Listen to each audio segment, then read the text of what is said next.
दोस्तों स्वागत है आपका विंग से एक उड़ान में। आज हम डिस्कस करेंगे यहाँ पे वेबसाइट ऑपरेटर के एग्जाम का मैथ्स और रीजनिंग का कंपोनेंट। जिन स्टूडेंट्स को अगर नहीं पता मैं उनको बता दूं कि वेबसाइट ऑपरेटर का जो एग्जाम है ये 8 फरवरी को हुआ है। इस एग्जाम में जीएस का part, maths, reasoning, computer, English, ये सारे कंपोनेंट्स आए थे, जिसमें से हम आज डिस्कस करेंगे रीजनिंग और मैथ्स का कंपोनेंट। वीडियो को शॉर्ट रखेंगे, कोशिश करेंगे आज रीजनिंग का कंप्लीट करेंगे, नेक्स्ट वीडियो में हम मैथ्स का कंप्लीट करेंगे। इस वीडियो को बनाने का रीजन ये भी था क्योंकि 22 फरवरी को पेपर होने वाला था जूनियर असिस्टेंट का, जो कि पोस्टपोन हो चुका है, 4 अप्रैल को जा चुका है। अब वो एग्जाम पोस्टपोन हो गया, बट बेटा आप प्रिपरेशन को ब्रेक मत करिएगा, कंटिन्यू रखिए अपनी प्रिपरेशन। हम यहाँ पर पढ़कर आपको इस वीडियो का ये फायदा रहेगा कि किस लेवल का, किस पैटर्न के क्वेश्चंस पूछे जाते हैं, वो आपको थोड़ा सा यहाँ पे अंदाजा होगा। ठीक है, स्टार्ट करते हैं वीडियो को। रीजनिंग का कंपोनेंट हम स्टार्ट कर रहे हैं पहले। क्वेश्चन नंबर 1, ये बेटा लेटर सीरीज का क्वेश्चन, और लेटर सीरीज का जो टॉपिक है ये जूनियर असिस्टेंट में भी आता है, तो इंपॉर्टेंट हुआ ये आपके लिए। अब आप देखिए इसमें लेवल क्या है, आपने वो चेक करना है। ठीक है, जैसे ए comma C comma F comma जे कॉमा ओ और दो ब्लैंक आ गए, यहाँ पे आपको बताना है कौन सा ऑप्शन होगा। जैसे हमें पता है ये ए सी एफ जे और ओ, ए की पोजीशन होती है 1, सी की होती है 3, एफ की होती है 6, जे की होती है 10, ओ की होती है 15। तो बेटा ये आपको पता है, ये इनकी पोजीशंस होती हैं। तो आप अगर इनमें पैटर्न फॉलो करोगे, 2 का डिफरेंस, 3 का डिफरेंस, 4 का डिफरेंस, 5 का डिफरेंस, तो बेटा नेक्स्ट कितने का डिफरेंस होगा, 6 का। 15 और 6 हो गए 21, 21 में कौन होता है, यू, और देन डिफरेंस आ गया किसका, 7 का। 21 और 7 कितना हो गया बेटा, 28। अब 28 में तो कोई भी लेटर नहीं होता हमारा, लेकिन अगर आपने पढ़ा हुआ आपको पता होगा ए से लेकर जेड तक 26, और उसके बाद 27 में दोबारा ए आता है, और 28 में बेटा कौन आता है, दोबारा बी आता है। तो यहाँ पे क्या आ जाएगा आपका बी, और अदरवाइज आप यहां से भी देख ही सकते थे, यू और बी आपका ऑप्शन यहाँ पे करेक्ट है। ऑप्शन ए आपका यहाँ पे करेक्ट हो गया। ठीक है, चले अब चलते हैं क्वेश्चन नंबर 2 पे। इजी था, लेवल कोई टफ नहीं था, इजी लेवल हम मान सकते हैं इसको। ठीक है, सेकंड क्वेश्चन आया आपका लेटर सीरीज से वापस। लेटर सीरीज से 2 क्वेश्चन आ रहे हैं इसमें, BDF comma EGI HIJ AMP NPR, और फिर पूछा है इन्होंने find the wrong term in the given series. आपने रॉन्ग टर्म बतानी है जो इस किसी भी पैटर्न को फॉलो नहीं कर रही होगी, बाकी सभी एक पैटर्न को फॉलो कर रहे होंगे। चलिए चेक करते हैं। बी की यहां पे मैं लिख देता हूं, B D F E G I H I J K M P और एन पी आर। चले अब देखिए बेटा 2 4 6, ये आ गया 5 7 9 8 9 10 11 13 16, ये आ गया 14 16, और ये बेटा 18। अब चेक करें, फर्स्ट को फर्स्ट के साथ जब आप चेक करोगे तो ये हो रहा है बेटा +3, देन ये हो रहा है यहाँ पे भी +3, फिर दोबारा हो रहा है +3, और ये आ गया +3। मतलब ये इस तरह से तो आप इस पैटर्न से एलिमिनेट नहीं कर पाओगे। 4 से 7 +3, 7 से 9 +2, 9 से 13 +4, और फिर यहाँ पे आ गया +3। ये अब आपको थोड़ा सा समझ आया होगा। यहाँ पे कुछ देखो, ये पैटर्न यहाँ पे +2 और +4 हो गया, +3 का सीक्वेंस चल रहा था। अगर यहाँ पे +3 होता, मतलब ये सेकंड पोजीशन पे, अगर यहाँ पे +3 यहाँ पे जे होता, देन +3 बिल्कुल ठीक था, फिर उसके बाद ये भी बिल्कुल ठीक था। चलिए एक और करते हैं नेक्स्ट। अब इसको कलर चेंज कर लेते हैं, रेड कर लेते। 6 से 9 बेटा +3, 9 से 10 +1, यहां पे आपका दोबारा गलत हो गया, और 10 से बेटा ये आ गया 16, तो +6, और 16 से ये आ गया बेटा +2। तो ये अगर आप चेक करोगे यहां पे भी इसका कोई भी सीक्वेंस नहीं बन रहा। अब अगर मैं एलिमिनेट करूंगा तो बेटा कैसे एलिमिनेट करोगे, अब चेक करो। देखो अगर फर्स्ट लेटर से तो हमारा एलिमिनेट नहीं हो रहा, सेकंड लेटर से देखिए 4 से 7 +3 है। अगर 7 से यहाँ पे मैं +3 करता तो बेटा यहाँ पे बनता क्या, 7 और 3 10, और यहाँ पे जे आ जाता, और फिर यहां से +3 हो जाता, और देन आगे कंटिन्यूटी में +3 रहता। ये बिल्कुल ठीक था, सीक्वेंस बिल्कुल +3 का बन जाता। मतलब यहाँ पे एरर आपको आ रहा है।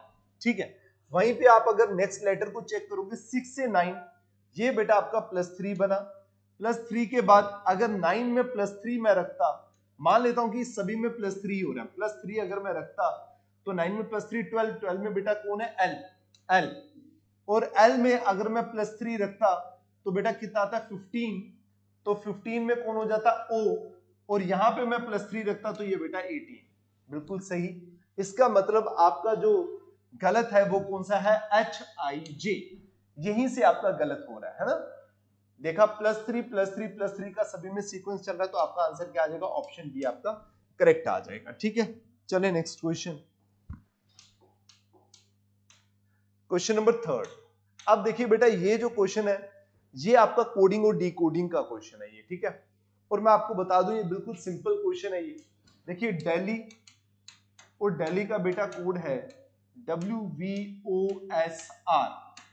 अगर आप चेक करोगे ये डायरेक्ट ऑपोजिट से, डी का ऑपोजिट होता है W, ई का ऑपोजिट होता है V, L का ऑपोजिट होता है O, H का ऑपोजिट होता है S, I का ऑपोजिट होता है R। उसी तरह मुंबई का आपको बता रहा है, M का ऑपोजिट होता है N, U का ऑपोजिट होता है F, M का ऑपोजिट होता है N, B का ऑपोजिट होता है Y, A का ऑपोजिट होता है Z, और I का ऑपोजिट होता है R। तो NFN ZYZR, NFN YZR option है आपका करेक्ट आ जाएगा। ठीक है, तो ठीक है, लेवल इतना टफ नहीं है, इजी ही है इसका भी लेवल। ठीक है, चलिए नेक्स्ट क्वेश्चन करते हैं, क्वेश्चन नंबर 4। अब ये बेटा आपका डायरेक्शन एंड डिस्टेंस से आ गया। अगर आप प्रिपरेशन कर रहे हैं जूनियर असिस्टेंट की, हालांकि अगर आपका एग्जाम अगर 22 तक था, जो भी मतलब सीरियस कैंडिडेट होंगे उन्होंने तो प्रिपरेशन कर ली होगी ऑलमोस्ट अच्छे से, बट अगर मैं फिर भी आपको बताता हूँ जो अगर आप सोच रहे हैं प्रिपरेशन करने का या फिर कर रहे हो, तो आप किसी भी एग्जाम की प्रिपरेशन कर रहे हो, तो मैं आपको ये कहना चाहूंगा कि रीजनिंग में नंबर सीरीज इंपॉर्टेंट है, लेटर सीरीज भी बहुत इंपॉर्टेंट चैप्टर है, उसके बाद डायरेक्शन एंड डिस्टेंस ये भी इंपॉर्टेंट है। 5 चैप्टर आपको बेटा पढ़ने ही पढ़ने हैं, कोडिंग एंड डिकोडिंग भी इंपॉर्टेंट है, और उसके बाद ब्लड रिलेशन, ये जो चैप्टर हैं ये पहले 5 चैप्टर आपको प्रिपेयर करने हैं। रीजनिंग कोई भी अगर रीजनिंग आप किसी भी एग्जाम के लिए पढ़ रहे हो तो पहले इन 5 को चैप्टर करो, क्योंकि इनमें से क्वेश्चंस आपको 100% दिखेंगे। A man is facing south, he turn 90 degree clockwise, 180 degree anti clockwise, 90 degree clockwise again. अब देखिए इसको हम कैसे सॉल्व करते हैं। साउथ में देख रहा था पर्सन, पहले क्लॉकवाइज वाले सारे टर्न क्लॉकवाइज के नीचे लिख लो, जैसे 90 डिग्री क्लॉकवाइज ये लिखा मैंने 90 डिग्री, एंटी क्लॉक बेटा एंटी क्लॉक का अलग से कॉलम बनाओ, वहां पे एंटी क्लॉक वाले लिखो, और फिर क्लॉक वाले यहां पे लिख दो, और इनको ऐड कर दो। 180 ये हो गया बेटा, 180 ये हो गया, 180, अब इनको लास्ट फाइनली माइनस कर दो, तो ये बेटा 0 डिग्री का मतलब कोई भी आपने टर्न नहीं लिया, कोई भी डायरेक्शन में आपने मूव नहीं किया, मतलब आप जहां फेस कर रहे थे फाइनली उसी को फेस कर रहे हो, तो ऑप्शन डी आपका करेक्ट आंसर है। ठीक है, चले हम नेक्स्ट क्वेश्चन नंबर 5। अब देखो ये ब्लड रिलेशन का और पॉइंटिंग चैप्टर बहुत इंपॉर्टेंट टाइप भी है ब्लड रिलेशन की। हम इसको कैसे सॉल्व करेंगे, देखिए राम सेठ जो बात कर रहा होता है आपने उसको लिखना है, राम जो बात कर रहा है आपने उसको लिखना है, राम बात कर रहा है तो राम को लिखिए, ये आ गया बेटा राम। अब राम, अब आपने एंड से पढ़ना स्टार्ट करना है, जहां पे माई लिखा हुआ है, तो माई ग्रैंडफादर बेटा पैटर्नल भी हो सकते हैं मैटरनल भी हो सकते हैं, लेकिन अगर आपको ग्रैंडफादर मेंशन है तो आप कोशिश करिए कि पैटर्नल की तरफ ही, अगर आपको कुछ भी मेंशन नहीं है पैटर्नल या मैटरनल, तो आपने पैटर्नल साइड का ही रिलेशन लेना। तो ग्रैंडफादर मतलब दादाजी, तो ये पापा और पापा के पापा ये आगे जी दादाजी। ठीक है, अब एक रिलेशन पीछे चलिए, ओनली सन, इकलौता बेटा किसका, ग्रैंडफादर का, तो ग्रैंडफादर का इकलौता बेटा कौन आ गया बेटा, ये आ गया बेटा। अब एक और रिलेशन चलिए, डॉटर किसकी, इस ओनली सन की, तो इस ओनली सन की डॉटर जो होगी वो राम की कौन होगी, बहन होगी, ये सिबलिंग का साइन है। अब आ गया इज, जब इज आ जाए बेटा फिर स्टार्टिंग से पढ़ना शुरू करना आपने। शी किसके लगाया, वुमेन के लिए, शी किसके लगाया, डॉटर के लिए, डॉटर कौन थी, यही कौन है, वुमेन। अब आपको पूछे how is the woman related to Ram, कह रहे ये जो वुमन है वो क्या लगती है, राम की, तो सिस्टर, ऑप्शन ए आपका करेक्ट है, सिस्टर आपका ऑप्शन ए करेक्ट है।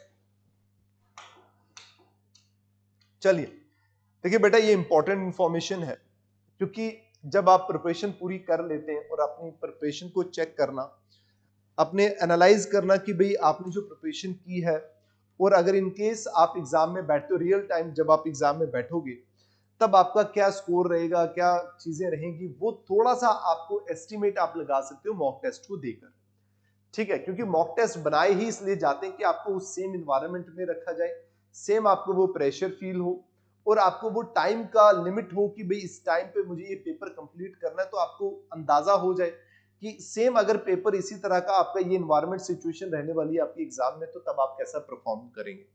तो अगर आप मॉक्स नहीं देते तो ये सजेशन है कि मॉक्स जरूर दिया करो। सेक्शनल और फुल लेंथ मॉक जरूर देने, जरूरी नहीं यहां से जहां से भी आप देते हो तो मॉक दिया करो।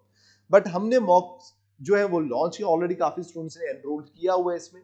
तो हमारे जो मॉक चल रहे हैं वो ऑनलाइन प्लस ऑफलाइन दोनों चल रहे हैं।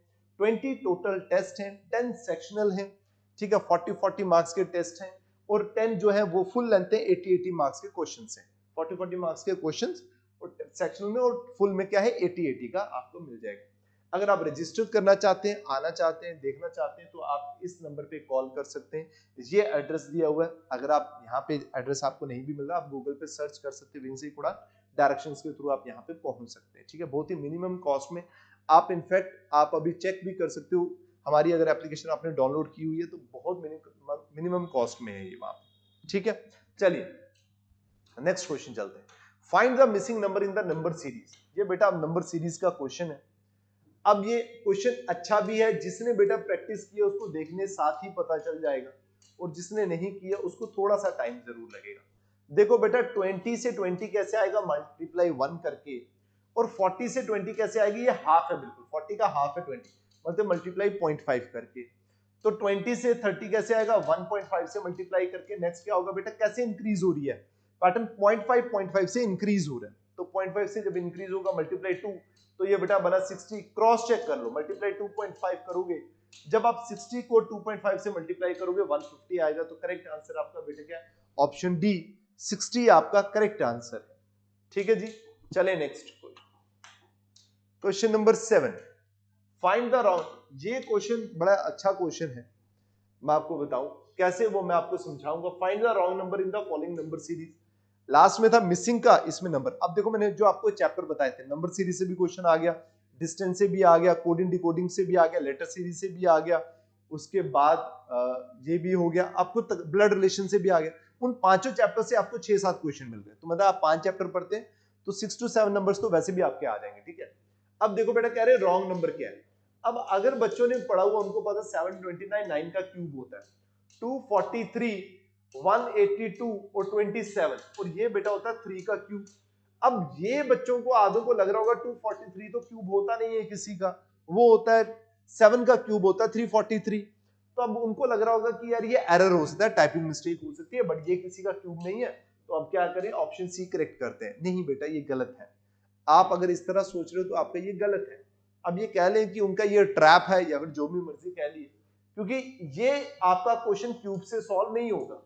आपका ये क्वेश्चन सॉल्व कैसे होगा, अगर आप चेक करोगे तो बेटा ये सारे 3 के मल्टीपल्स हैं, ये सारे 3 के मल्टीपल्स हैं, लेकिन जो आपका 182 है ये 3 का मल्टीपल नहीं है, इसलिए वो रॉन्ग नंबर सीरीज में, मतलब पैटर्न से एलिमिनेट होता है। तो आपका आंसर आता है, सॉरी आपका आंसर आता है 182। अब आधे कहेंगे कि सर क्या हुआ, हमें नहीं भी पता चला तो क्या फर्क, हमारा आंसर तो सही है। ठीक है बात, लेकिन ऐसा ट्रैप कल को कोई और भी आ सकता है, ठीक है। बेटर है कंसेप्ट को समझिए, ताकि नेक्स्ट टाइम कोई ऐसा ट्रैप ना आ जाए जिसकी वजह से आपका गलत हो जाए। तो सही चीज पता है तो वो आपकी नॉलेज में ही ऐड हो रहा है, ठीक है। तो चलिए नेक्स्ट क्वेश्चन चलते हैं। अब क्वेश्चन नंबर 7 कंप्लीट हो गया, 7 question. Question number 8, question number 8, a girl starts walking from her house. अब ये डिस्टेंस का क्वेश्चन है, ठीक है। Walking from her house and walk 150 metre south. बेटा हाउस जब भी आपको बोला जाए कि स्टार्ट किया उसने चलना, मान लेना हमेशा वो सेंटर से चलना स्टार्ट हो रही है, तो सेंटर से बेटा किस डायरेक्शन पे, साउथ की तरफ, और कितने मीटर, 150 मीटर। हमने अप्रॉक्स ले लिया 150 मीटर, ठीक है। इसको थोड़ा सा रब कर लो, 150 मीटर साउथ, ठीक है। Then she turns right and walk 80 metre. अब यहां से उसे राइट टर्न लिया, जब आप साउथ की तरफ फेस कर रहे होते हो बेटा, आपका राइट टूवर्ड्स वेस्ट होता है, तो वेस्ट की तरफ टर्न लिया और कितने मीटर चला, 80। 80 मीटर वो चली, तो ये लिख दिया मैंने 80 मीटर। अभी बेटा उसके फेस की डायरेक्शन वेस्ट की तरफ है।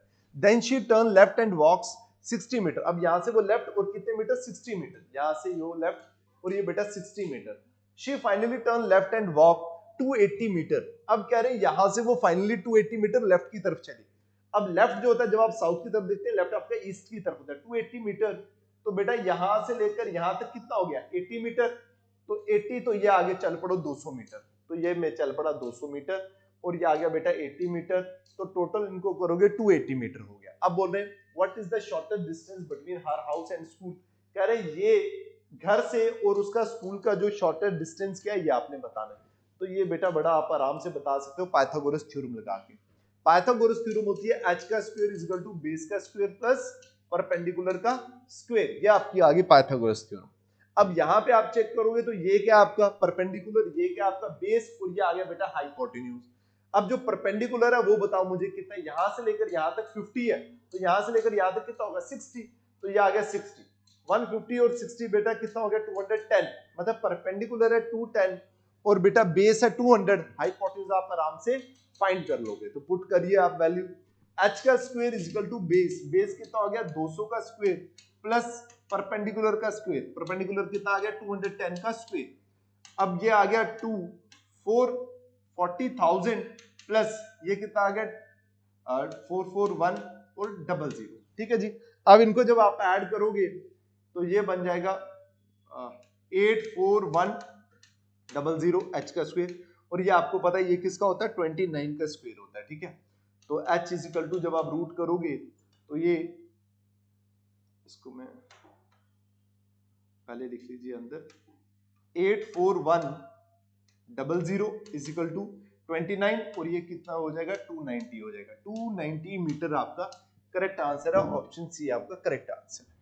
ठीक है, बस बेटा यहीं तक, क्योंकि 8 क्वेश्चन आपके रीजनिंग के थे और रीजनिंग के क्वेश्चंस मैंने आपको कंप्लीट करवा दीजिए। आप खुद देख लीजिए क्या लेवल है। अगर इनकेस आपका पेपर भी होता जूनियर असिस्टेंट का तो इसी लेवल का पेपर होता। तो अगर आपने प्रिपरेशन की है अच्छे से, अगर आपसे ये सारे क्वेश्चंस हो रहे हैं, ऑलरेडी काफी स्टूडेंट्स ने उनको पेपर मिल गया होगा, उन्होंने खुद से अटेम्प्ट भी कर लिया होगा। लेकिन अगर आपको नहीं किया हुआ तो आप यहाँ से भी देख सकते हो कि लेवल क्या था पेपर का, और अगर आपकी प्रिपरेशन अच्छी है तो आप आराम से क्वालिफाई कर सकते हो। और आपको अगर टाइम मिला है तो और अच्छे से प्रिपरेशन करें। ठीक है, तो कल मिलेंगे, मैथ्स के कुछ क्वेश्चन सॉल्व करेंगे वेबसाइट ऑपरेटर के। तो आज के लिए बस फिलहाल इतना। अगर आपको वीडियो पसंद आई, अगर आपको लग रहा है कि अच्छे से समझ आ रहा है, क्योंकि ये मैं अभी पेपर ही डिस्कस कर रहा हूं, अगर आपको लगा अच्छे से समझ आ रहा है तो प्लीज चैनल को सब्सक्राइब करिए, वीडियो को शेयर करें अपने दोस्तों के साथ। तो मिलते हैं नेक्स्ट वीडियो में, till then take care, bye bye, thank you so much.